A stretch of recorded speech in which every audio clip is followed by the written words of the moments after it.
Muchísimas bendiciones. Qué maravilloso es tener una vez más este maravilloso estudio de discipulado. Yo te doy la bienvenida a ti, a tu familia, a este discipulado, caminando con Dios, la iglesia que Jesús soñó. Y el tema de hoy es la lección 9, la santidad, una marca de la iglesia de Cristo. Qué importante es este tema en este tiempo. Muchas veces uno o la iglesia en estos tiempos se quiere acomodar a un estilo de vida frío, acomodado, y no podemos acomodar la Biblia. Nosotros lo que nos tenemos que alinear es a la palabra de Dios, no tratar de alinear la palabra de Dios a una vida pecaminosa. Eso es imposible. Así que vamos a orar. Querido Padre, yo te doy gracias por este maravilloso tiempo. Y yo te pido que tu Espíritu Santo nos enseñe, que tu Espíritu Santo traiga convicción a nuestros corazones, que tu Espíritu Santo visite cada hogar y toque cada familia. Si hay algún enfermo, algún necesitado, yo te pido hoy en el nombre de Jesús, que tú lo toques, que tú lo sanes. Todo espíritu adverso que se quiere oponer a la verdad de tu palabra, lo echamos fuera en el nombre de Jesús. Y yo te doy gracias, Señor, porque tú vas a enseñarnos en esta noche. Aleluya, Señor. Amén. Amén. Así que el tema de hoy, la santidad, una marca de la iglesia de Cristo. Así que si este tema a tu vida te edifica, yo quiero animarte a compartir, porque es una noticia que tiene que llegar a otras personas. Compártele con otros, porque va a edificar su vida. Cuando el Espíritu Santo gobierna completamente la iglesia, siempre nos enfoca en Jesús y aparta nuestros ojos y nuestro corazón del pecado. Eso siempre va a ser el Espíritu Santo. El Espíritu Santo no le pone de un lado a Jesús y es Él, no. El Espíritu Santo siempre nos enamora de Jesús, nos lleva a Jesús, y para llevarnos a Jesús nos aparta del pecado. Porque esa es la única manera de vivir en la plenitud del Señor. Cambiar nuestra vida, apartar del pecado. El Espíritu Santo siempre revela a Jesús, nos enamora de Jesús y nos aparta del pecado. Eso es su trabajo. Él es santo y siempre nos va a ayudar en esto. Pero la paga del pecado es muerte, desde Adán hasta el día de hoy. O sea, esto no ha cambiado. Hay personas que de repente dicen, bueno, Jesús murió por nuestros pecados, y como que se dan permiso para estar pecando, y no es así. Nosotros tenemos que llevar el pecado en arrepentimiento a la cruz, recibir el perdón y a partir de ahí vivir una nueva vida. Así como dice la palabra en Romanos, morir al pecado y resucitar con Cristo.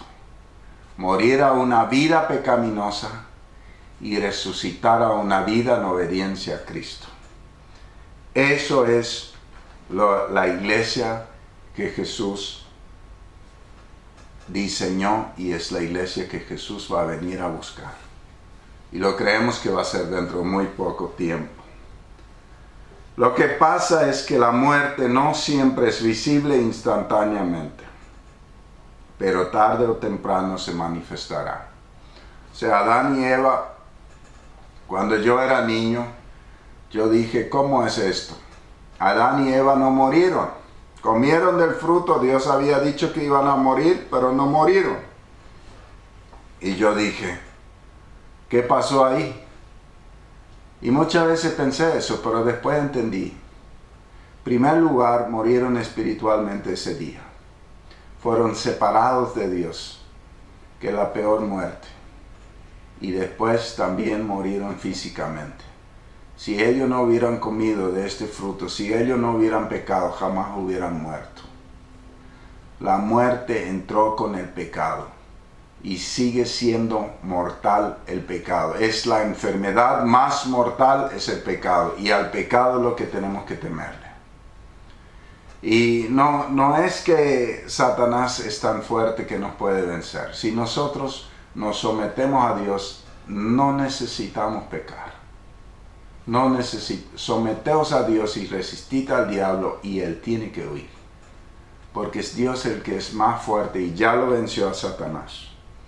Y vemos que todas las personas que tuvieron un encuentro con Dios, desde Moisés, desde el papá de Sansón, que tuvieron un encuentro con Dios, es como que vino luz a su vida y se dieron cuenta de los pecadores que eran. Y cuando nos acercamos a Dios, muchas veces nos sentimos más pecadores. Y ahí empieza el proceso de santificación, de purificación. Esto sucedió en Hechos de los Apóstoles, cuando los primeros cristianos recibieron la palabra y el Espíritu Santo tocó su corazón. La palabra traspasó literalmente su corazón. Ellos sintieron hasta lo más profundo y dijeron, ¿qué debemos hacer? Ellos sintieron un dolor profundo por el pecado. Y se arrepintieron y se apartaron del pecado y se volvieron completamente a Dios. ¡Qué tremendo! Hicieron lo que dice Efesios.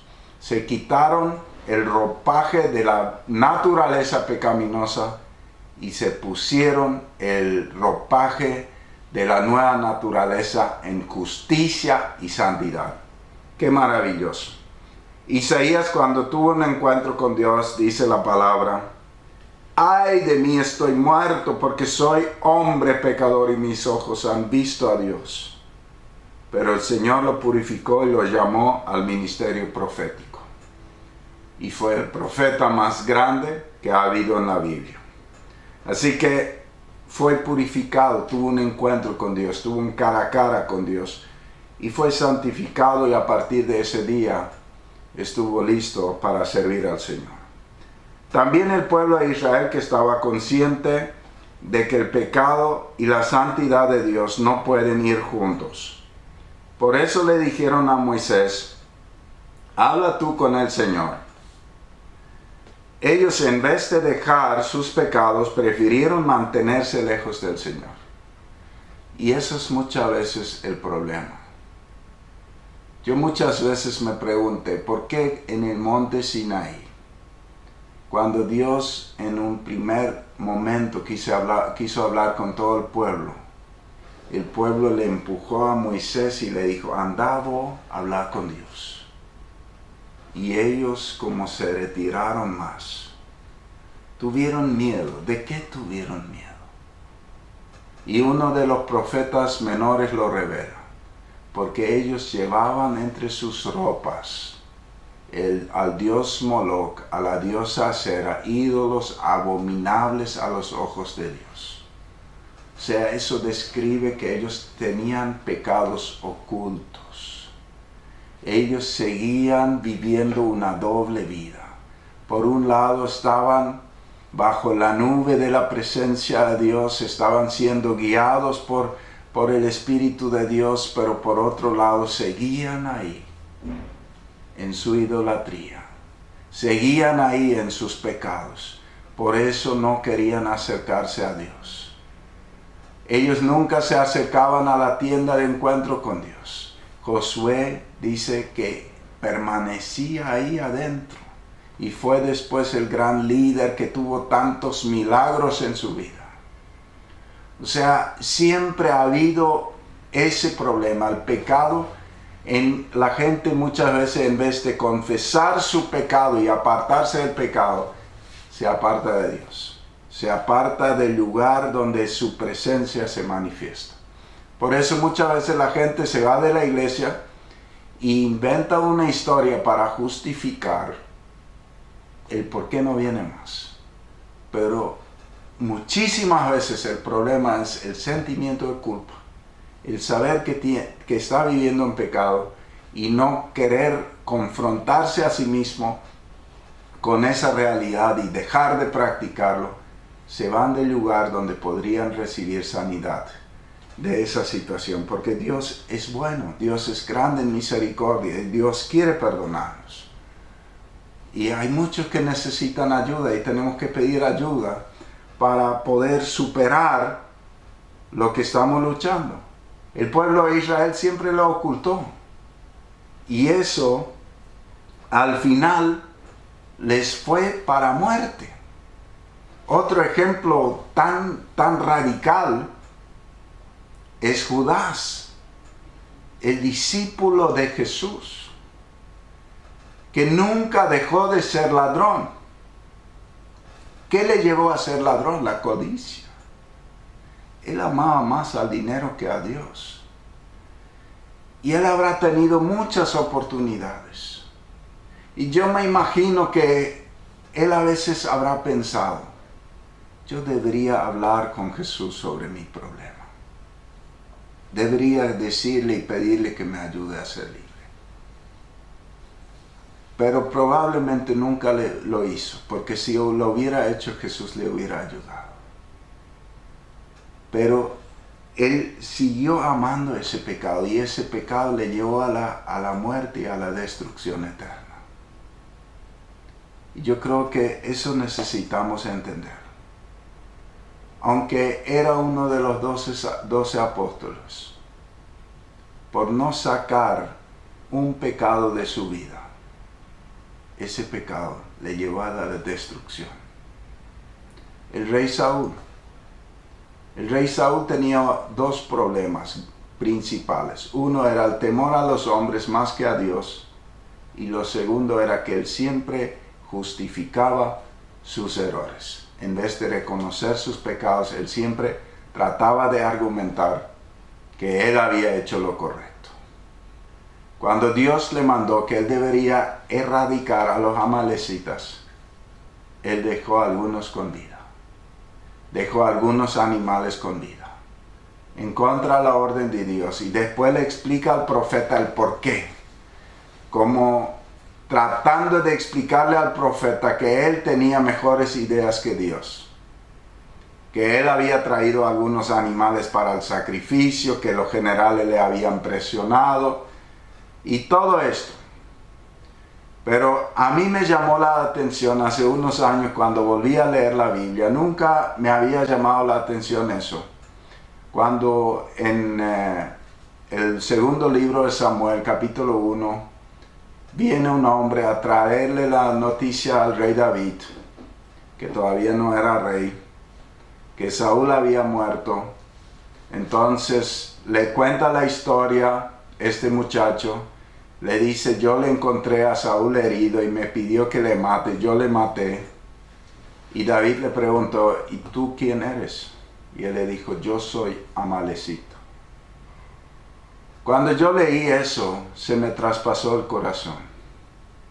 Y el Espíritu Santo habló a mi corazón y me dijo, el pecado que dejas con vida en tu vida, ese pecado terminará con tu vida espiritual. Es contundente. Tenemos que erradicar el pecado de nuestra vida. Tenemos que ser contundentes contra el pecado. No es porque la gente se ha acomodado en el pecado y hoy no lo tiene como tan grave que no es tan grave. Sigue siendo igual porque la palabra de Dios no cambia. Cielo y tierra pasarán, pero la palabra no pasará. O sea, no creas porque muchos viven en pecado que eso ahora es aceptado por Dios. No lo es. Entonces, cuando el Espíritu Santo desciende en Hechos de los Apóstoles, el más grande de los milagros es el gran cambio en las personas que dejaron el pecado para rendirse completamente a Dios. En una vida apartada del mal y apartada para Dios. Yo creo que es el más grande milagro, inclusive en los discípulos. Pedro era un hombre marcado por las buenas intenciones, pero más marcado por los fracasos. Que siempre era el que iba adelante, que hablaba primero y después se iba por la pared. Una vez Jesús le dijo, eso no te reveló sangre ni carne, sino el Espíritu de Dios. Y un día después le dice, vete de mí, Satanás, porque le estaba haciendo de tropiezo. Pero después de Hechos de los Apóstoles, sus vidas fueron transformadas. Después de Hechos de los Apóstoles, ese Pedro que le había negado 3 veces a Jesús, inclusive maldiciendo, puede decir ante amenazas de muerte evidentes y firmes, juzguen ustedes. O sea, si ustedes nos tienen que matar, mátenos, pero nosotros no vamos a dejar de hablar de Jesús, no vamos a dejar de hablar de lo que hemos visto y oído. Eso fue el milagro tan poderoso. El amor de Jesús los llevó a otro nivel. La presencia del Espíritu Santo les ayudó a santificar su vida. Y yo creo que ahí está la clave. Porque el Espíritu Santo nos hace conocer más a Jesús. Nos hace amar más a Jesús. Y nos hace poner fuera de nuestra vida el pecado. Qué maravilloso es eso. Por eso tenemos que darle lugar al Espíritu Santo, porque el Espíritu Santo trae convicción a nuestro corazón. Sin el Espíritu Santo no tenemos una convicción verdadera. Podemos tener intenciones de cambiar, esfuerzos de cambiar, pero cuando el Espíritu Santo nos llena, Él nos ayuda a cambiar verdaderamente y a nacer del Espíritu. Y para nacer de nuevo, tenemos que morir al pecado. Romanos nos dice, hemos sido sepultados juntamente con Él. Ya no vivo yo, sino Cristo vive en mí. Muerte a la vida en pecado, resurrección a la vida con Cristo. Yo nunca vi a alguien que no murió resucitar. Para resucitar tenemos que morir. Morir a la vida pasada, sacar la ropa de la vieja naturaleza y ponernos la ropa nueva de la naturaleza en justicia y santidad. Esa naturaleza gobernada por el Espíritu de Dios. Es un ambiente de cielos abiertos lo que ocurre en Hechos de los Apóstoles. O sea, estas personas eran de todas partes del mundo. Habían sido enemigos un día antes. Habían personas muy racistas. Habían personas, jefes y esclavos que los oprimían. Habían romanos y judíos. Los romanos oprimían a los judíos. Pero cuando habían recibido el don del Espíritu Santo, cuando se habían arrepentido de todo corazón, ellos eran personas nuevas, personas transformadas. El racismo había muerto. La explotación había muerto. La injusticia había muerto. El pecado había muerto en su vida. Y ahora el amor de Cristo, el carácter de Cristo, la compasión, la mansedumbre, les gobernaba su vida. Qué maravilloso. Pero había un ambiente de cielos abiertos en esta iglesia, pero había unas personas que codiciaron nuevamente con el pecado. Y muchas veces no nos damos cuenta del peligro. Y yo estoy convencido que la historia de Ananías y Zafira está en la Biblia como una advertencia de que no juguemos con el Espíritu Santo. Está ahí para mostrarnos cuán contundente y cuán fulminante es el pecado. Dice, pero cuando Ananías y Zafira hicieron una ofrenda en la carne para ser bien vistos delante de los hombres, aparentando que habían dado todo para el Señor, para recibir gloria de la gente, la misma presencia de Dios los mató. Había demasiado fuego para jugar con paja. Había demasiado fuego para jugar con paja. La presencia de Dios estaba ahí. Era real. Y esta gente quiso hacer algo para ser gloriado. Y ahí nos damos cuenta de varias cosas que muchas veces hoy notamos. La historia de Ananías y Zafira hoy es una historia bien conocida en todos los ámbitos de la iglesia. De ministros, de personas que hacen las cosas para aparentar e inclusive mienten para aparentar mejores personas. Había un hombre, relata un poco antes de la historia de Ananías y Zafira, un hombre que había vendido su propiedad y había traído todo el dinero a los pies de los apóstoles para ayudar a los pobres y necesitados. Ese hombre llamado José lo había hecho con un corazón humilde para Dios y fue bien recibido. Él recibió su bendición seguramente. Y probablemente las personas hablaban bien de ese tal José. Decían que tremendo lo que hizo. Vendió todo lo que tenía y lo dio a los pobres. Y Ananías y Zafira querían ganarse el reconocimiento de los hombres. Ahí está en peligro. Por eso ellos vendieron su propiedad. Nadie les obligó. Hay que entender que en esta palabra es claro, nadie les obligó a venderla. Ellos la vendieron porque querían. Guardaron la mitad y llevaron la otra mitad. Con eso tampoco no hay ningún problema. Ellos podrían guardar todo si querían. Ellos podrían haber hecho exactamente lo que hicieron. Guardar la mitad y llevar la otra mitad. Lo que hicieron mal fue llevar la mitad, guardar la otra mitad y decir que era todo. Para aparentar delante de los hombres los mejores personas. Esto es algo peligroso. Y nuestro yo nos pide eso. El yo de la carne siempre va a pedir eso. Hacer algo para ser bien visto delante de los hombres. Y nosotros tenemos que aprender que las cosas se hacen para Dios y sobre todo también las ofrendas. Que tu mano derecha no sepa lo que da la izquierda. Y da con amor y no des escasamente. Delo como si estuviera dando para la persona que más amas. Lo mejor para Dios siempre. Quiero leer el texto de Hechos 5 del verso 1.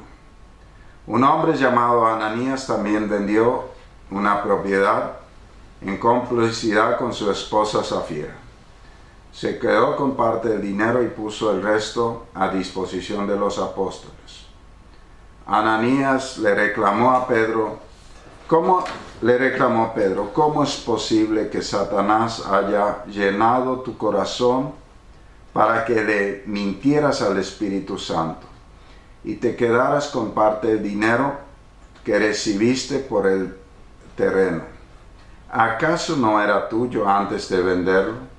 Y una vez vendido, ¿no estaba el dinero en tu poder? ¿Cómo se te ocurrió hacer esto? No has mentido a los hombres, sino a Dios. Al oír estas palabras, Ananías cayó muerto, y un gran temor se apoderó de todos los que se enteraron de lo sucedido. Entonces se acercaron los más jóvenes, envolvieron al cuerpo y se lo llevaron y le dieron sepultura. Unas 3 horas más tarde, entró la esposa sin saber lo que había ocurrido. Dime, le preguntó Pedro, ¿vendieron ustedes el terreno por tal precio? Sí, dijo ella, por tal precio. ¿Por qué se pusieron de acuerdo para poner a prueba al Espíritu del Señor? Le recriminó Pedro. Mira, los que sepultaron a tu esposo acaban de regresar y ahora te llevarán a ti. En ese mismo instante ella cayó muerta a los pies de Pedro. Entonces entraron los jóvenes y al verla muerta, se la llevaron y le dieron sepultura al lado de su esposo, y un gran temor se apoderó de toda la iglesia. Y todos los que se enteraron de este suceso, por miedo de los apóstoles, por medio de los apóstoles, ocurrían muchos señales, prodigios entre el pueblo, y todos los creyentes se reunían de común acuerdo en el pórtico de Salomón. Tremenda historia. Y esta historia nos enseña que aunque Jesús murió por nuestros pecados, aunque Jesús es todo amor, es santo, y que el pecado es el que nos separa de Dios. El pecado nos lleva a la muerte.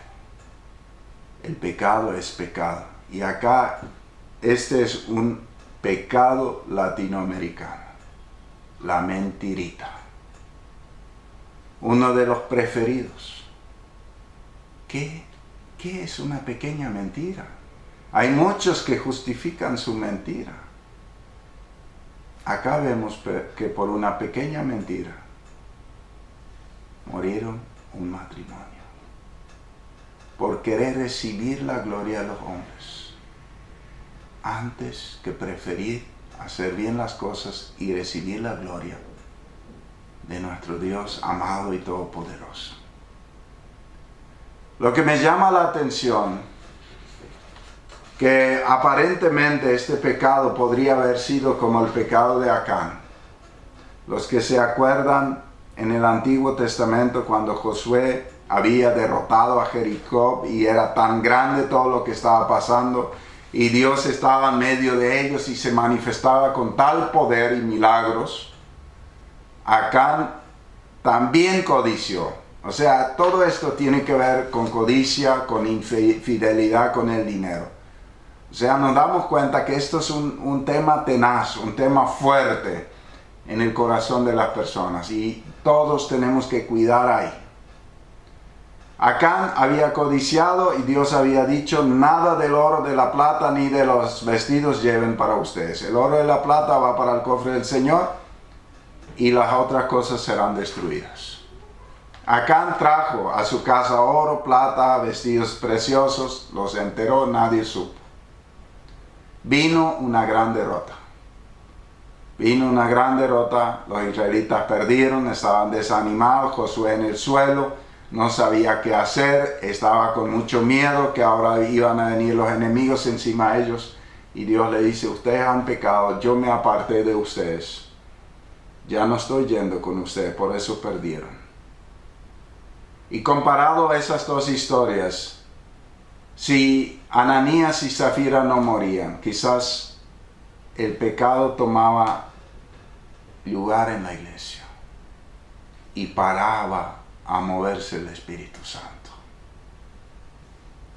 Dios le dijo a Josué: quita todo lo impuro del medio del pueblo, si no, no iré más con ustedes, y no podrán hacer frente a sus enemigos.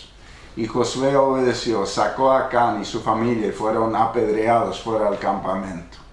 Y la presencia de Dios volvió la victoria. Yo me pregunto, ¿qué nos ha pasado? ¿Será que eso nos ha pasado, que Dios se retiró y quedamos solos en derrota por haber desobedecido tantas veces al Señor? Yo creo que tenemos que hacernos esa pregunta con toda sinceridad y quitar de nuestro corazón todo lo que desagrada a Dios y vivir en santidad para que su presencia se manifieste. A mí me llama poderosamente la atención cuando ellos habían sido enterrados. El siguiente versículo, parte del versículo, dice que sucedían muchos milagros y prodigios. Era glorioso lo que siguió sucediendo.